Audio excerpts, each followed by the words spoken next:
Food City is lending a helping hand once again to those impacted by that flooding. Kelly Grossfield spoke with CEO and President Steve Smith and has more on the company's latest campaign.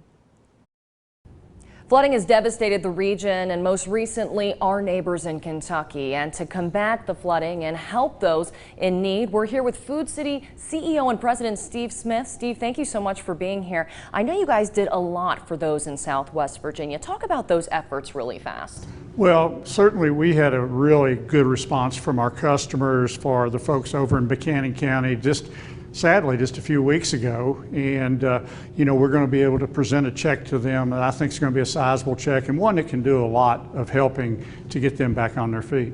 And when it comes to helping, I know you guys want to help those in Kentucky as well. We're also seeing a lot of flooding spanning through a lot of counties in Kentucky, and death toll continues to rise. What would you like to do to help them?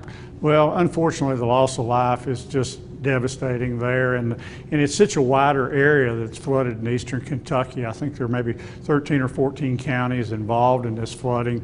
We've got stores in most of those areas over there, so we know firsthand from our associates and our folks that have been there helping how devastating it is. So we're going to, again, do a fundraising effort, and proud to work with WJHL on this and really let our customers participate. We're going to put $25,000 up as our company as seed money, and hopefully that'll get things started. So starting August 3rd through August 12th, people can round up their orders at the check lanes, or they can give $1, $3, $5, whatever's comfortable for them. And now this was the same kind of campaign you did for the Buchanan County flood victims. How successful was that? It was very successful, and again, we're still tallying up the numbers and getting ready to make that presentation, but we live in a giving area. Our folks, are kind. A lot of folks have come, out of the coal fields to this area, so they understand the topography and they understand the challenges, and I know our folks will step up and help. What is going through the minds of your staff and the people who come in to Food City regularly in Kentucky? Well, it's just sad and it's devastating to them, and I'm sure that most people that come through our stores know somebody that unfortunately has lost their life or have lost their home, and it's going to be a long time getting back on their feet. But the people of eastern Kentucky are resilient, and they'll do it. Why is it so important that people come together during this time and help our neighbors in Kentucky? We know what tragedies like here in the Tri-Cities. We remember the tornadoes. We've had our share of floods here, and everybody just needs to pitch in and help if they can.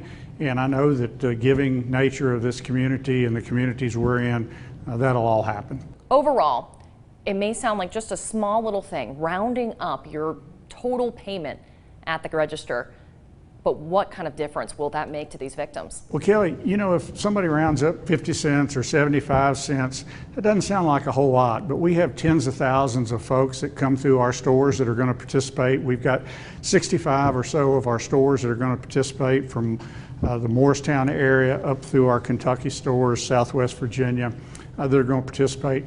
It can raise literally hundreds of thousands of dollars for the folks up there. All right, Steve Smith, thank you so much. We have all that information on our website right now, and be sure to check out those participating Food City locations so you can help our neighbors in Kentucky who were impacted by devastating flooding.